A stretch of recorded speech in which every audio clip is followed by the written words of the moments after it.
Well, I think a lot of people think that I always wanted to do this job, but the truth of the matter is I fell into it quite by accident. That was the only thing that saved me. I was lucky. Because he had a gun, balaclava and handcuffs. You know, we had jackets, we had shoulder pads, we lived in a small box. We rarely smiled except for the light and fluffy story at the end of the bulletin. I'd not long been divorced and gone through an assault, and the late news was a really safe space for me. I always felt a little bit fraudulent, a little bit of an imposter, and that I started very late. This seriousness came over me because I had to play catch up. That which was, life's shit sandwich, which happens sometimes.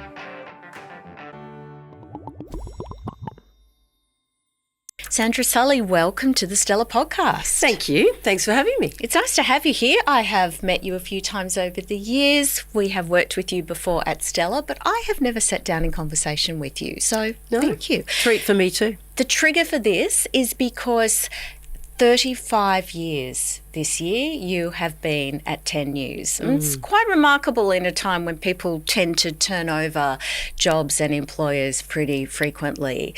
I wanted to start our conversation by showing you a little bit of video that I have here from one of your earlier bulletins in the early 90s. So let me... This is the 10 Eyewitness News with Ron Wilson and Sandra Sully. Action at last over Sydney's hotel fire traps. First at 5, the Hampton Court ordered to close down. Anger at plans to drastically cut the speed limit. Wow. Champagne celebration. Catchy 90s music there. Yeah, with that little pulsing beat underneath. Good evening. Oh, Also look at the tonight, hair. A court appearance with a man charged with the murder of And Daniel Rhonda, Boyd. as I used to call Good Ronnie. evening. In a landmark And 90s burgundy power jacket as well. I love that. I yeah, with still love padded that shoulders. colour. I love it. So, I mean, obviously, I just love, even though the 90s really not that long ago, it already looks a little bit retro. What do you think when you look back on those early years? Do you look back on those early years? Do people like me make you look back on those early years? Yeah, I'm going to a blame lot? you, Sarah. Look, it's just a walk back in time. You are transported there momentarily to, the feelings and what your thoughts were and how nervous you were. I remember all of that and how lucky I was and, racked with, I wouldn't say anxiety, but, anxiousness about doing a good job. And I'm actually reading the news in Sydney. There's a lot to process. But, when I see that stuff, it takes me right back there. And I feel very lucky, And also, of course, there's always that thing whenever anyone's looking through photos or videos of the reminders of what you wore, of the different haircuts that you had over the years. And we always look back and think, oh my gosh, I look so young, even though we didn't think it at the time. Even if it's just last year, a lot of us look and think, look at that person. So there's also that time capsule component when a big part of your life, 35 years, has been visually documented in that way. Yeah, exactly. And I see many of those images and think, what was I thinking? Did I really think that looked good? But look, you go with it at the time. I do remember I was called into the news boss's offices, actually the station offices executive team, and they were trying to work out these 3 elderly men, how they could make me look older. And one of them, who was head of finance, I think at the time, said, a French roll, I think, would be very elegant. Why don't you try that? And did you try that? I don't think so. I just remember thinking, what would you know? You don't take hair and fashion tips from the head of finance on a regular basis? Oh, look, we put it up and probably tried something, but I wasn't in a position to argue at the time. I just remember thinking, this is surreal. Seriously. I mean, well, you have just come from the set of Stella where you were shot by our fashion team. Maybe we should have just called in, a few guys from finance and from management. I can imagine have you had that sort of unsolicited advice over the years about how you present yourself? Because that's a big part of working in media. It's a big part of being a woman, whatever industry you work in. Has that something that's been thrown at you a lot? And have you found that you've learned to speak up a little bit, or do you just let it go? Look, it's part and parcel of the job. I've had unsolicited advice my whole life, but who hasn't? And when it's about your appearance in our industry, that can be a little bit tedious because men aren't provided the same unsolicited advice. They literally go through. I mean, Carl wore the same suit for a year. Nobody noticed. Yeah, exactly. At the same time, women enjoy being able to play with fashion and hair and jewellery and makeup. So we can't have it both ways. I'm never going to complain. I've just learned how to manage that and process it and park it in the right spot. Who to take notice of and who not to. Yeah, Kate Langbrook and I spoke about it last year on this podcast, or I was calling it the glamour gap, that idea about whether it's a woman and a man getting ready to go out for a night and, the guy gets ready in 20 seconds and the woman takes a little bit of time and he's there by the door. And then, of course, in visual mediums, broadcast journalism, that's twofold. We've all heard about the stories. You will have seen it over the years, experienced it, where the women that are on air are required to be there early for hair and makeup and wardrobe, and the men just rock on in. And I call it the glamour gap. And Kate was saying similar to you that she enjoys it and it's not really something that she would trade in, even though it does exist. No, I'd never. Look, I've got colleagues that actually hate that hour in hair and makeup, and it's the best part of my day. Is it really? Every day. In what way is it a time where you have It's a time where I'm still and quiet. Usually I'm working, I'm on my computer, usually while they're doing my hair. But, someone playing with your hair and makeup for an hour every day, knowing that I could not do, an adequate job on my own. So relieved that someone else who is a professional is taking charge, because, heaven help the viewers of Australia if they had to see my best efforts. I really am hopeless at it. I rely on the experts. I'm sure you could rock a French roll if you had to yourself. You could figure that one out for yourself. At best. That vision that I was just showing you was your former colleague, Ron Wilson. And when we profiled you in Stella some years ago, Ron told Stella at the time, I've worked with over a dozen female partners on Channel 10, and virtually all of them have fallen by the wayside. These were pretty tough women, but Sandra has survived all this time and still has a smile on her face. If you can do that for this long, something is right. What do you say to that? What might that something be that is so right? Thank you, Ronnie. Look, I've got no idea. I think in many respects it was about opportunity and good timing, not being afraid to seize a moment. But when I worked on late news, and I did for nearly 18 years, I was out of the cut and thrust, the fray of daily politics of a newsroom, and it served me really well.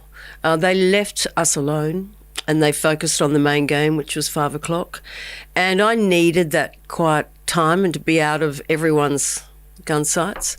I'd not long been divorced and gone through an assault, and the late news was a really safe space for me. We had a small team, really agile. We were left to our own devices, and we had a lot of fun, and it was a really tight team. It was hard work. The hours were tough, but I liked the fact that, the bosses left at 6 o'clock and they left us to it. So we had a lot of freedom and license to, really enjoy the product and get our hands dirty and be really responsible for it, So I think in many respects that gave me a national profile by default. It wasn't anything I chased. And Forward left and she sort of said, Sol, it's your turn, good old Fullers. And I hadn't, it wasn't anything I chased or wanted, but when the opportunity came up, I knew it was the right call for me.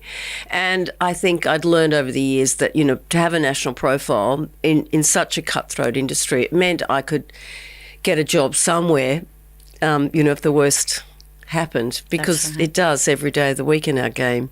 So it was, you know, a kind of remote insurance policy of sorts. I never knew at the time I'd be there for 17 and a half years. And then when it ended, you know, I got married and I got back from my honeymoon and I got called into the boss's office. And he said, do you want to do 5 o'clock? I said, choice? He said, none.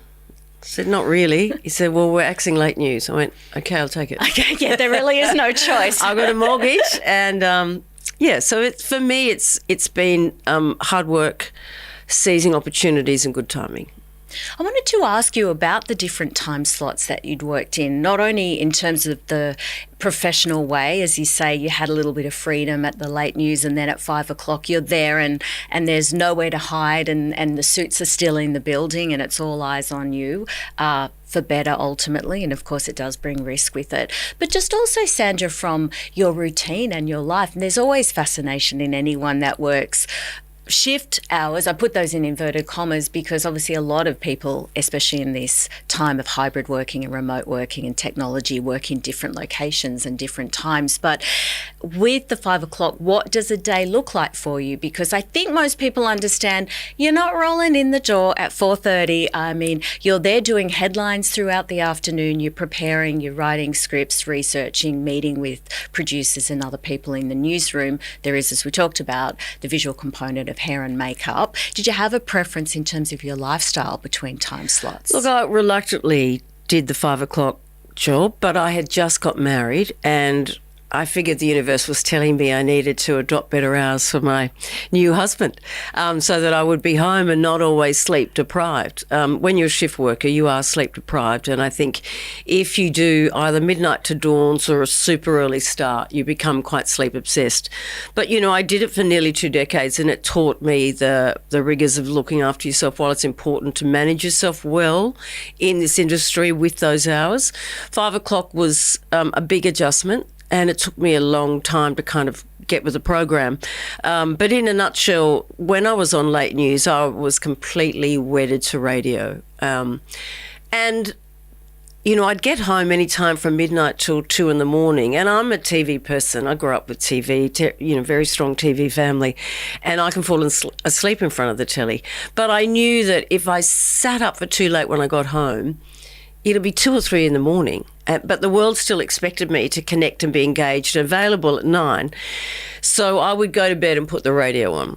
So to this day, I go to bed and put the radio on. Now, it's morphed into the world of podcasts, which we've all fallen in love with. But I've been in the podcast world for 25, 30 years. Yeah, you're ahead of your time. Love it. So I go to bed listening to BBC or, you know, The Rest is Politics or great podcasts that I really enjoy. And it can be silly stuff, crime stuff, whatever. And then I'm wedded to the radio as soon as I wake up. Basically Radio National in the morning. But, you know, I'll scan all the major radio stations to hear what's going on. And then as soon as I wake up and not necessarily out of bed, I download the major 4 papers of every day, scan all of those so I know what the major stories are. And while I'm reading those, I've got a running commentary from a radio current affairs show about what's going on. Mm-hmm. Then I might get into my day. And most days I'm kind of in the office somewhere between 12 and 1. But that varies. You know, today was an 8:30 start. So it does depend. And then I go straight into hair and makeup. I don't even go upstairs because I can see the rundown remotely on my computer, laptop, either at home. When I'm in hair and makeup, I've got a laptop in my dressing room so that I can start working and looking at the bulletin, reading people's scripts, trying to get a handle on the flow of the bulletin, what the shape looks like, where there's a bit of light and shade, where it's super heavy, obviously in the entire first break, and what those intros are starting to look like. And then I'll leave that laptop in my dressing room and then head upstairs, sit on the production desk, get ready for updates, keep going. And what time do you finish up now then? About 6:30. So it's yeah. But, for 3 or 4 years, I did 2 states. So I did New South Wales and Queensland. So that was 3.5 hours of reading and the magic of television, cutting and working between 2 states and daylight saving. And it was rigorous. How do you feel when every day you're just about to go on air, they're presumably the floor manager's doing the classic countdown? Is there something that kicks in you? Is it a hit of adrenaline? Is it excitement? Is it nerves? Not so much nerves anymore, but there is a conscious realisation and acknowledgement that this is live television and there is no safety net. We have a running gag in the newsroom, and for 25 plus years I will occasionally we'll say chookers, break a leg, or I will squeal, I'm not ready, which makes us all laugh because I'm, a creature of habit. But also it's about actually getting you up. Not that you want to read that first story, smiling and giggling, but you've got to get your energy levels up. And at times, with the heaviness of stories, you can peak and trough all day and then you kind of want to flatline. But there's a performance element to what we do, and you need to be very switched on and focused, because with live television and breaking news, there's no one that can help you. So, it's just sort of a silly process. And most of the team I've worked with the whole time I've been there, other than, occasionally a freelancer, but we're a pretty tight-knit team. So we've got our own way of getting everybody up for the show. Because I think obviously in anyone's job, there's that danger where you think I've got it and then a bit of complacency, or you can forget. I mean, that happens all the time. No. And I've never seen that with you at all. And when I say I've never seen that, obviously I'm not on set with you, but I'm saying it from an external view, because we've not seen any vision of you ever go, that thing where someone will be forgetting, or it'll cut back to them, or they're, reading something else or talking to someone. I mean, 35 years to be doing the news for 10 and not have had any of those moments. I mean, that shows that you're very much highly focused and not getting complacent or out of the zone at all. Touch wood, eh? It could happen tonight. Jinx you. Yeah. Thanks, Sarah. It could happen tonight. Look, I really love what I do, and we're all a misstep away from, a mistake and high drama and, terrible embarrassment. But the last thing I would want to do would be to bring the team down. They've been at it all day, and my privilege is to bring their stories to air into people's lounge rooms. I'm really proud of the team I work with, and I don't want to stuff that up. It's obviously you consume a lot of media. What you've just talked us through what a day looks like, and when you're not working, you take a break over summer. It's obviously February. A lot of us have come back from a bit of time. We're really getting back into the work year. Are you able to unplug from the news cycle, and is that even anything that you would want to do? I never used to, but now I think it's good for my mental health, so I do kind of switch off. I do like listening to political podcasts, which drives my husband completely spare. So I've often got to, have headsets on or something.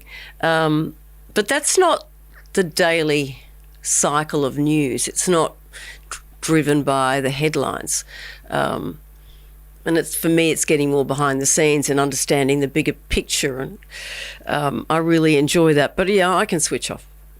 And I know I should, and I do, because it's good for me. I mean, I was travelling in the States last year for a couple of weeks, and other than watch some local news just to get a sense in the build-up to the election, what were the locals saying, how big a deal was it? But, in Detroit, they didn't really care.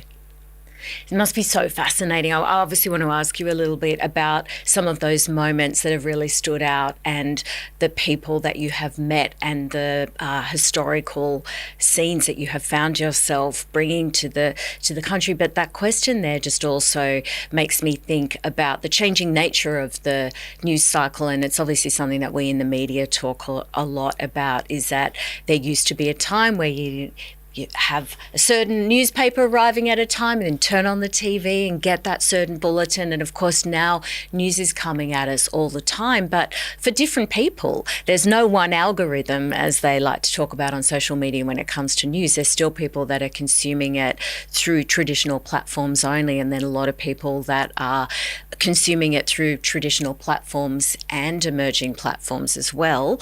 What do you think in terms of you doing your role? It's a big question, but most noticeably, Sandra, because it's obviously a question that I have to think about all the time working in the media, is how it's changed the nature of things. Is there a sense that your audience now might be across certain things and you're bringing it to them with a slightly different tone than maybe you were 35 years ago? Yeah, 35 years ago, we knew they wouldn't have seen the pictures by 5 o'clock, or unless they'd heard something on radio. So much of the day had largely gone by unnoticed and undocumented, other than within newsrooms and journos around the country. So your average viewer didn't really have a great sense of what had happened, and they tuned in to find out. These days, we must always assume that, and we've got to take a story somewhere from 6 o'clock and 8 o'clock, and we've got to present the news at the end of it, the evolution of a day as that story's evolved. We often get frustrated with sports stories. I mean, you really rarely want a sports break that's just full of results that happened in Europe last night, because soccer fans knew that when they woke up, or they were up watching it. It's changed the dynamic of everything we do. Everyone is 24/7. I mean, the internet actually wasn't invented that long before I started. So, I remember, journos out with pages, and they had to stop at a phone booth and put in money to ring so that we could say, listen, we've got the address of the family of, and then they'd say, okay, we'll call back in an hour and let you know if we found them. And then you just didn't hear from them for 2 hours, not knowing what they were going to come back with. Now everything is so instantaneous. I mean, it's another reason why 10 launched the late news as a digital product first. It's because people don't watch news on traditional platforms, so we need to be where the eyeballs are. You can see breaks of our news service on YouTube, yes, on Facebook, on 10 Play. We need to be where the eyeballs are, and the metrics, we have to wait for them to catch up. But we know, that they're not an accurate reflection of the viewing landscape. Also, I think something that a lot of us in the mainstream media have to contend with is the notion that some people are increasingly becoming sceptical of media, and that's something that's definitely, I think, the flames are fanned on social media. It probably doesn't help that the current US president obviously famously loved to coin the phrase fake news. Again, I think every journo finds their way to combat that by just doing their job to the best of their ability and presenting the facts and reminding people that there's a really important role for impartial analysis, for speaking to people, what storytelling, being on the scene as you are, documenting things firsthand. That firsthand information and account is so critical. What then happens on aforementioned algorithm is reliant on this source material. What do you think about that? Look, it's frightening that people aren't passionate about ensuring their news sources are reputable and have credibility. The algorithms are spewing out nonsense as people scroll through nonsense. And it could be a flight of fancy. It might be, I want to look at bustiers from the 1950s because, my daughter's going to be in a pageant. And I mean, for random reasons, we scroll through nonsense. Everyone, and we're all guilty of it. That's not the crime. The crime is letting the algorithm decide what is what you need to know, as opposed to you taking responsibility as a member of your society and knowing that it's important, if you believe in a democracy and want a robust democracy, you need to support quality journalism. It plays a critical role in a robust democracy, and, you know, newspaper prints, headlines are littered with stories where good journalism has changed the lives for everyday Australians, be it the Banking Royal Commission, be it a million examples. The world is littered with them, where we hold those in power or institutions to account and insist that, you know, they answer the questions. So I implore people to seek out quality journalism and channels. Now, look, your average Australian knows that they already pay for the ABC and SBS. They are brilliant news sources, as are all the free-to-air commercial channels. They all do a really good job. They really do, because facts matter and they check their sources. And it doesn't mean occasionally we can all make a mistake, but you know, for less than the price of a cup of coffee, generally, you know, you can read or listen or watch quality journalism in this country. The rest of the world, whenever I travel, think we have the best free-to-air media in the world. And we do. It's just sad that your average Australian, most Australians don't realise how good it is. No, and might not until, God forbid, one day it all goes away. Let's hope not, otherwise I'm finished. I'm cactus. Well, we all are, Sandra, and believe me, and then no one will be verifying any material either. So would now love to ask you about some of the moments that have stood out for you over the 35 years. One, of course, I'm sure you think I'm going to bring up September 11, 2001, because I know that's something that you're constantly asked about, because you were the first Australian journalist to bring that news as it was unfolding. You were on air doing the late night news when that vision came through.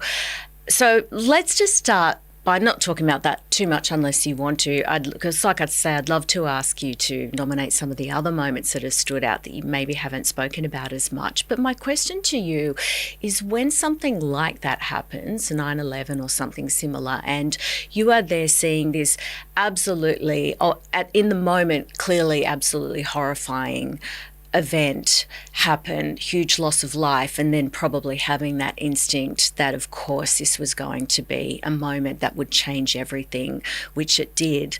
When you go home at the end of that, is that a really bad day at work, or is it actually a day at work that proves exactly why you're there and is actually the most important kind of work and a privilege in a way? Is it a good day That's or a good bad question. day in I the think office? and I do get it a lot. I have realised, mostly through the discussions I've had with my husband, his observations of me. Obviously, there's a lot of adrenaline on a big news day because you want to get it right and cover as many angles as you can and present the most accurate picture of a significant story like that to viewers. I think when I get home, I probably am mostly quiet and just processing it all, or a bit flat. I wouldn't say I'm energised. I'm probably drained and trying to process it. I try not to wallow in it. If I wallow in the images, then I'm distraught, and that's silly. Like, I've learnt to, I can't, you know. There are times when, as a human being, of course, there are plenty of days when it's really hard, but I'll just be quiet and try to work out how to switch off. For you, what are the big moments that would stand out from some of the stories that you've covered, particularly the ones that you were on location? Well, these I wasn't on location, but, you know, I just moved to Sydney from Canberra, and it was all the Gulf War. You know, every day reporting on the fall of Saddam Hussein, and then when they found him, and then it was, you know, obviously September 11, but then it was the assassination of Osama bin Laden, how that played out. I think, you know, I've been desk-bound for a long time, so I can't really claim to be on location, but the Fukushima nuclear meltdown was pretty gobsmacking. Aceh was horrendous. So many. What about some of the lighter moments as well? Because obviously there's also been royal weddings and big, obviously Olympics and big cultural and sporting moments. Gosh, see, I'm sorry. I was on location on a holiday at Thredbo when the Thredbo landslide disaster happened. I was in Atlanta covering the Olympics when the bombing occurred. So those were significant. But yes, there's been lots of great upsides. There really has. And covering the Atlanta Olympics was amazing. Commonwealth Games in Victoria, incredible. In Atlanta, seeing Muhammad Ali and on poolside, Kieran Perkins wins gold from lane 8. Madam Butterfly wins gold. Ridiculous. There for history, front row seat. And that's right, with the Thredbo landslide in 1997, you were, I believe, there on location when they found Stuart Diver, which is a moment etched into the minds forever of so many Australians. To be there for that moment must be, again, overwhelming at the time, but we were on air. And I remember getting into trouble from my news director when I got back to Sydney because I was emotional and I shouldn't have been. But I'd been there a week and we had been, immersed in Thredbo with a village and a community that were grieving the loss of so many of their colleagues, friends and family. And we were considered the pariahs. We were hated, understandably. It was such a sensitive time for everyone. And the relief that they'd actually found him. Plus, we all knew the ordeal that Stuart had gone through at the time as well, losing his wife, lying next to her for days. Horrendous. But yes, on a brighter note, lots of incredible stories and random great fun, at the network that I've been afforded. For example, going to Borneo to release orphan orangutans into the wild for 2 weeks. Amazing. Now, that's not something you would have thought you Did a would do doco. when you were at school. Went to Timor 10 years on after independence. Incredibly moving, powerful, remarkable. Got to drive in the Celebrity Grand Prix. Fastest woman, I might add. Did you? But I was given, and I had to complete my task. I had to do a week of driver training at Sandown. So there's a rev head inside here. Don't you worry about that. Did you get any speeding tickets after that? We were at Because once you're Sandown the fastest woman, it's with hard Alan to go Moffat back. and Jeff Brabham giving you driving tips for a week. It was one of the best weeks of my life. So they have been incredible opportunities throughout all the heaviness. Well, can I just go back to, you mentioned when you came back from covering the Thredbo landslide and the discovery of Stuart Diver, that your news director, you were in trouble for being emotional. Was that being emotional on air? Was it being emotional behind the scenes? So it was really frowned upon to show any sort of emotion on air. And I heard what he said. I couldn't go back and change it. I said, I just disagree with you. I don't remember losing it.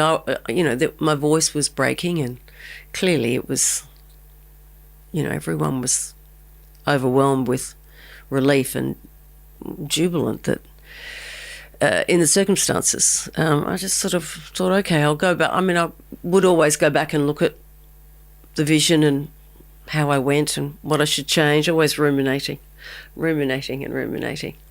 It's just an interesting, I think, also snapshot of the time, what we're talking about earlier, how things change, because obviously you as a journalist throughout your career, you have never made yourself the story. And so it's not as though you were making the focus about your human reaction to it. But I think as a society, we've become a bit more forgiving, and actually people really like that glimpse, especially I think when it's coming from someone who isn't doing that all the time. Well, I don't think you should ever really... The story, you shouldn't be the story. It's not about you. No. But look, the casualness of news is a relatively new thing. It's far more conversational than it was when I started. It was very formal. We had jackets, we had shoulder pads, we lived in a small box. We rarely smiled, except for the light and fluffy story at the end of the bulletin. It is far more conversation. We do 10 times the reading that, than the original newsreaders back in the day.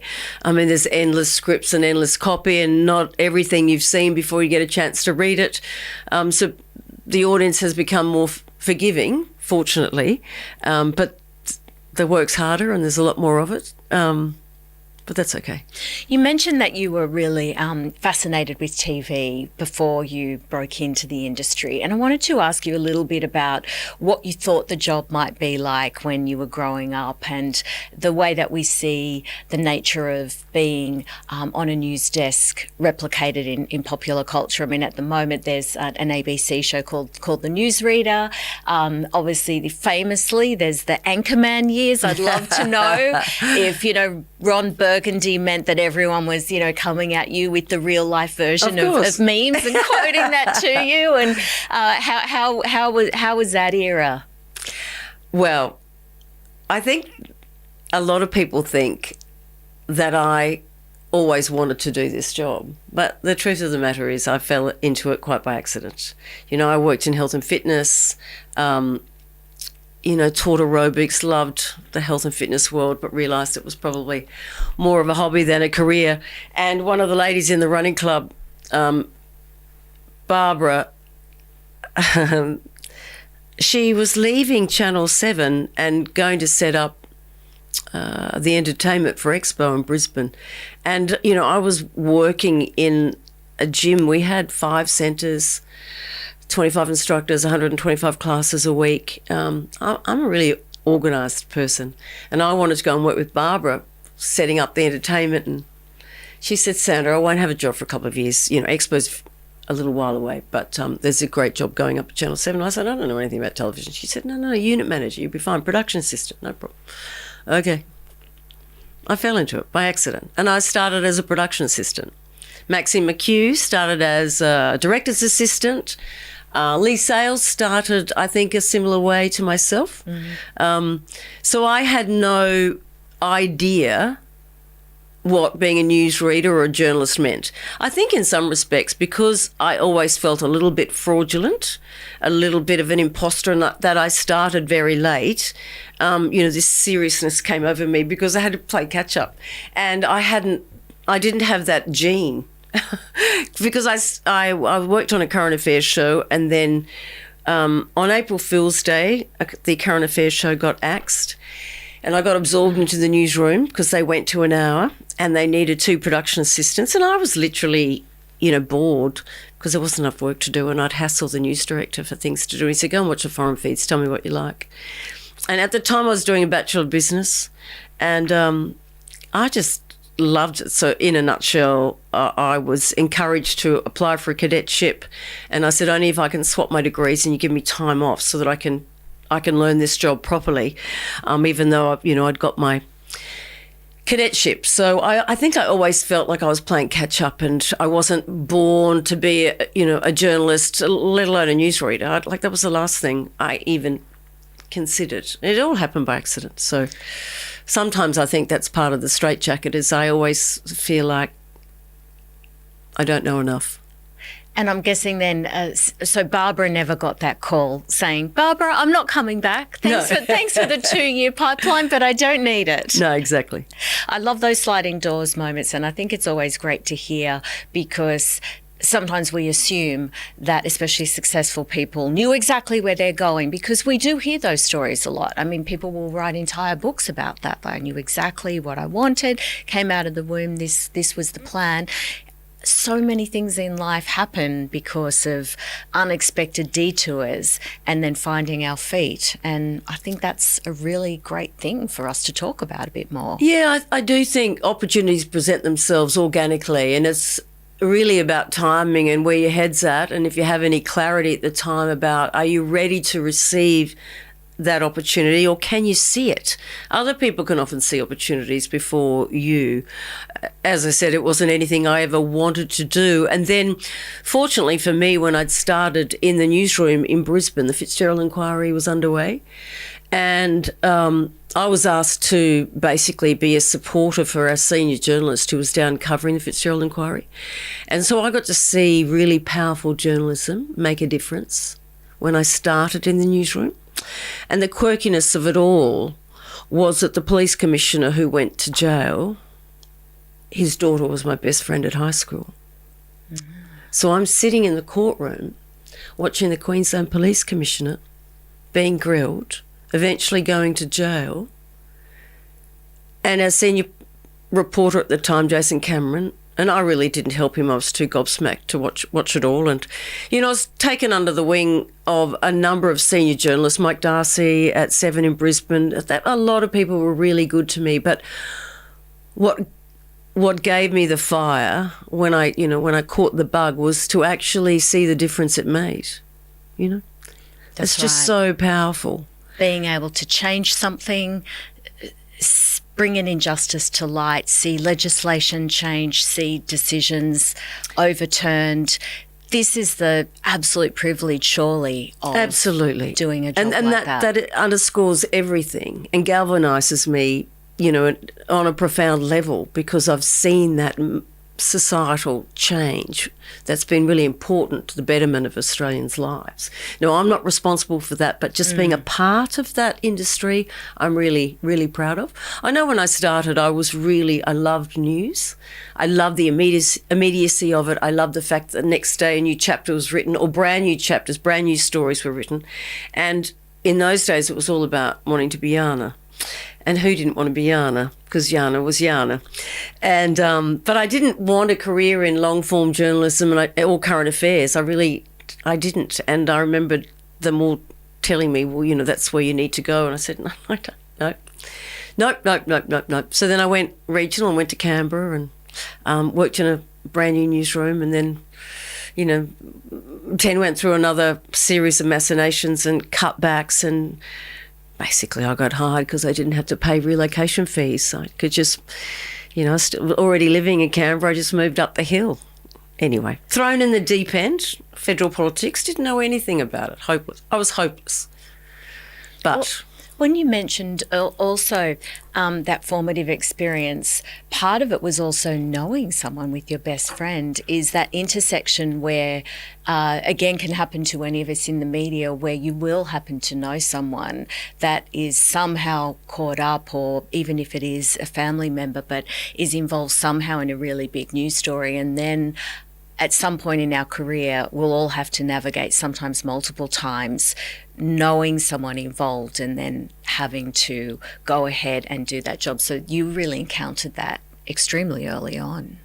Yeah, I did. But that's okay. That's the job. It is. I think it's a hard lesson, but sometimes it's a good lesson to learn early on, because, again, everyone's job looks different from the outside, doesn't it? It sure does. I remember when I was growing, one of my favourite movies was Broadcast News with Holly Hunter, and I was crawling over bodies and filing cabinets and slamming that VHS into the machine, and that's what it's like. It used to be like that. Absolutely.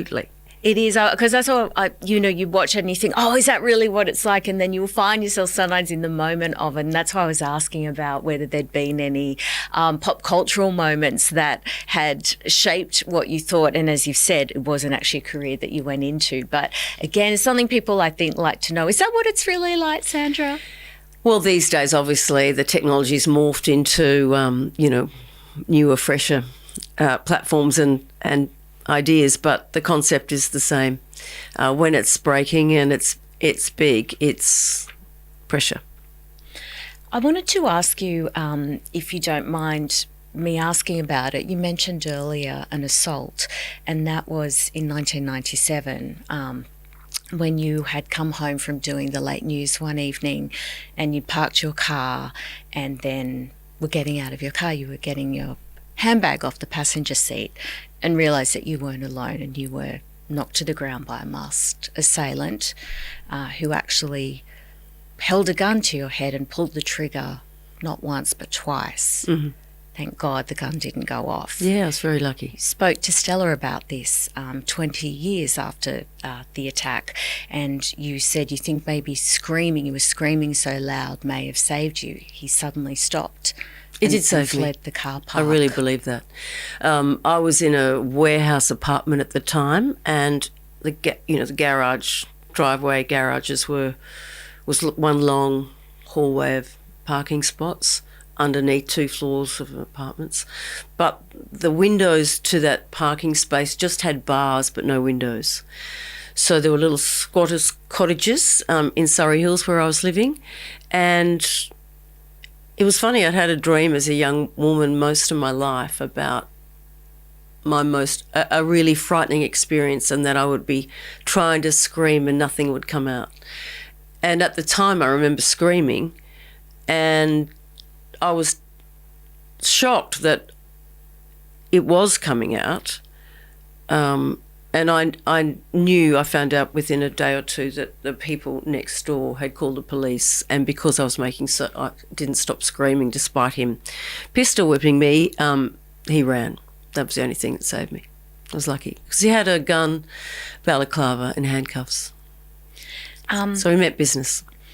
And then you did go back to work, and you've spoke to Stella when we asked you about it. You said, yeah, obviously there's still things, a loud noise will make you jump, are very wary of your surroundings, I'm sure in multiple locations, but obviously in a car park. We didn't necessarily understand, I don't think, trauma at that time, even in 1997, as we do now.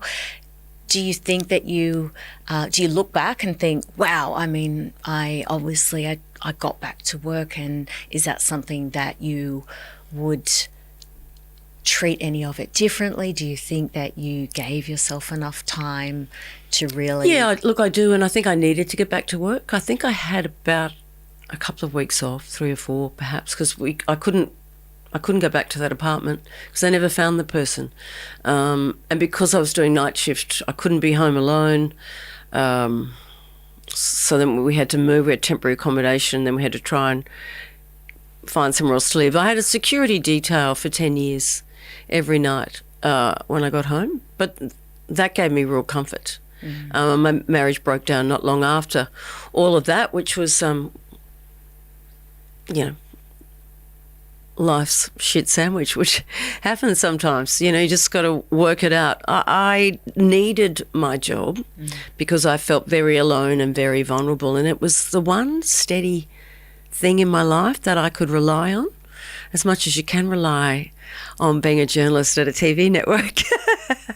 But you could, because you're here 35 years. Yeah, but I didn't know that at the time. So I knew I had to just work really hard and turn up.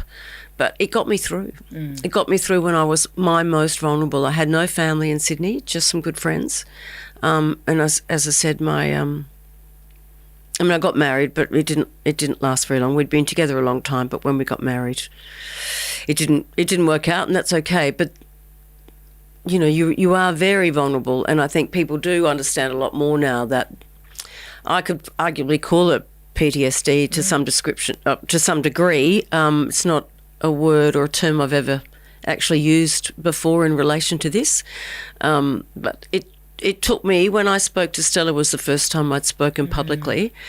My close circle and family obviously knew what went down, but I really didn't want to draw attention to it. I didn't want this person... I don't believe that they had a clue that I was that woman on the news. I think they had done their homework and worked out I was a target and I was gettable. But I didn't want to add any fuel to that fire of a person who worked out that, they may have, it could have been me. No, I wasn't going to give the fan that in any way. So it was important for me not to really talk about it for 2 decades. And completely understandable as well. But I do feel completely over it as well. I mean, I know that I sit there every night on the news and a shit sandwich happens to someone nearly in every story of the first break, pardon my language. No. But somebody has not seen drama unfold that is life-changing. and horrendous or tragic, whatever it may be.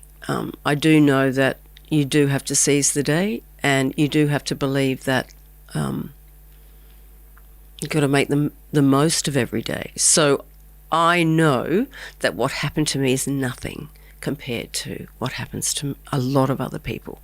So you get perspective, put it in its right box, and get on with it. And from what you've said as your approach to media, it sounds as though you've always had a fairly strong sense of empathy. I mean, that's not the word that you've used, so that's possibly an observation that you would disagree with, but you've had that sense of humanity and understanding that people are dealing with shit sandwiches even before you had that harrowing experience in 1997. But did it sharpen that, or did it change any way that you approach your role as a journalist? No, I don't think it changed anything. I think I give complete credit to my family and my parents, the way I was brought up. You know, the value system, that's always been important to me. You know, you're a human being, as are all the people that are at the centre of all of our stories. So you walk in their shoes for a second and you get a glimpse into how tough it can be. I'd like to think people can see that I get that and always have. That's really important to me. I think people would, and that's why I wanted to say that I think that empathy's always been there. I think it's a really valid experience if somebody, whatever industry there is, something happens that changes the way that they look at what other people go through. I mean, we've all heard people say that. I mean, getting a diagnosis with a serious illness, for instance, can be a life-changing event for a lot of people, because depending on what they'd been through at that point, it just completely opens their eyes to the vulnerability of all of us. But some people always had that awareness, maybe because of things that they went through early on. You're not someone, from my observation, that had that before and after in terms of how you approached your job. So I really just wanted to know what your take on it was. And I think how you feel about it is certainly how I would have witnessed it from the outside. Yeah, I am. Well, I'm heartened to hear that might be how it's perceived, but from my perspective, I mean, there's nothing conscious about it. You know, it's completely unconscious. You've always obviously not really sought the spotlight, and people always think it's unusual when you're in a job where you're on television every day, but I see it all the time in this job. And so I really am grateful that you've sat down with me today, because I know that, you're not somebody that necessarily loves talking about yourself in this way. So let's throw forward a little bit to the future. I mean, it would be unfair of me to ask to see your 35-year plan. We're talking about the last 35 years. What's the next 35 years? But what is the future plan for you, do you think? I've never had a plan. I don't believe in plans. I know a lot of, lecturers will be very annoyed about trying to encourage people to have goals, and I think you should have goals, but my goal is always to love what I do, and when I stop loving what I'll do, I'll find something else, or the network will make a decision for me, and that's life, that's TV. I just want to be happy and well. Your health is the greatest gift, and being happy is always a goal. Because we've all got our own dramas. I lost my dad a year ago. You can have an argument with your husband or your wife or your partner. All those things can derail you. You can get a bad medical diagnosis. I don't know. My dad would always say, I woke up this morning, it's a good start. Yes. And I don't take that lightly. No. It's flippant. But life is incredibly fickle and can be incredibly harsh. So if I have the good fortune to keep doing what I'm doing with the people who really are family, in a job I absolutely love, with a network I haven't left for 35 years, go me, pick me, I'm there. Well, I wish you all the best. I am looking forward to seeing what the next 35 years brings. I mean, I think as Ron Wilson said, you've got to be doing something right to survive in that sort of industry and survive with such grace and class. So, Sandra Sully, thank you so much for your time today. Thank you, Sarah, for being gentle with me. I hope that I was. And of course, you can watch Sandra Sully on 10 News First Sydney weekdays from 5 p.m. on 10 and 10 Play. Thanks. Indeed. Thanks, Sarah. Sandra.